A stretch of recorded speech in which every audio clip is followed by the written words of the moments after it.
જીવનમાં પુસ્તકોનું મહત્ત્વ ભાગ 2. કેટલાય મનુષ્યોના જીવનમાં પુસ્તકો મહાન પલટો આણે છે. રસ્કિનના અન્ટુ ધી લાસ્ટ પ્રસિદ્ધ પુસ્તકે ગાંધીજીને સત્યાગ્રહની પ્રેરણા આપી હતી. ગીતા અને બાઇબલ જેવા પુસ્તકોએ જગતના અસંખ્ય લોકોને ઉમદા માર્ગદર્શન પૂરું પાડ્યું છે.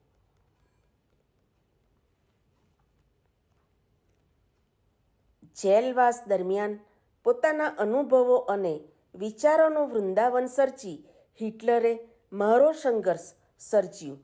મુન્નાભાઈની ગાંધીગીરીએ સમગ્ર વિશ્વમાં હલચલ મચાવી છે. આ વિચાર ક્યાંથી આવ્યો? સત્યના પ્રયોગમાંથી જ ને. સત્યના પ્રયોગો.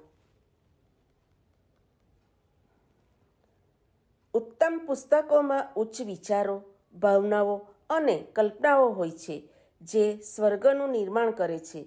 લોકમાન્ય તિલકે કહ્યું છે, હું નરકમાં પણ ઉત્તમ પુસ્તકોનું સ્વાગત કરીશ, કેમ કે તેમનામાં એવી શક્તિ છે કે તે જ્યાં હશે ત્યાં આપોઆપ સ્વર્ગ ખડું થશે.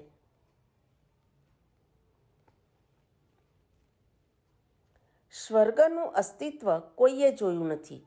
મનુષ્યની ઉચ્ચ માનસિક સ્થિતિ કે જે ઉત્તમ વિચારોનું ફળ છે તે જ સ્વર્ગ છે. ઉત્તમ પુસ્તકોનું સાનિધ્ય મનુષ્યની બુદ્ધિને જ્યાં પ્રાપ્ત થાય છે ત્યાં એને સ્વર્ગની અનુભૂતિ થવા લાગે છે.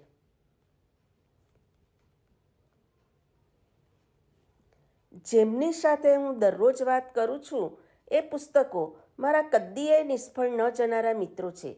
તેની મૈત્રી રાખનારને કદી એકલાપણું ચાલતું નથી. ગમે ત્યારે ગમે તે સ્થળે ગમે ત્યારે હાજર હોય છે. એની ઈચ્છાથી પર આપણી ઈચ્છા મુજબ ઉપયોગ કરી શકાય છે. ખૂબ સરસ વાત છે. સંસારના જીવનચક્રમાં આખું આકાશ તૂટી પડે એવી મુસીબતો આવતી હોય છે. આવી સમસ્યાનો સામનો અને ઉકેલ પુસ્તકોની મદદથી જ કરી શકાય છે એવું મારું દ્રઢપણે માનવું છે.